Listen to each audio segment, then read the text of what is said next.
સર્વે થશે ને એને 2-3 દિવસની અંદર એને સહાય પણ આપવામાં આવશે। આ પ્રકારની વાત કલેક્ટર તરફથી પણ કહેવામાં આવ્યું છે, કારણ કે જે ઔરંગા નદી છે અનેક ગામડાઓને અસર કરી રહી છે, મુશ્કેલરૂપ પરિસ્થિતિ બની છે। હાલમાં પ્રશાસન તરફથી કહેવાયું છે કે લોકોને સહાય ચૂકવાશે।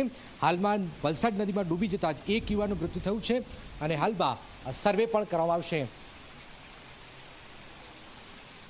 જે લો લાઇન એરિયા હતા અમારા કાશ્મીરનગર અને બીજા, ત્યાંથી અમે લગભગ 150 લોકોનું રેસ્ક્યુ કર્યું હતું અને એ લોકોને રામલલ્લા મંદિર ખાતે એ લોકોને શેલ્ટર આપ્યું હતું। ત્યાં એમના રહેવાની, જમવાની અને મેડિકલ ફેસિલિટી પ્રોવાઈડ કરવામાં આવી હતી।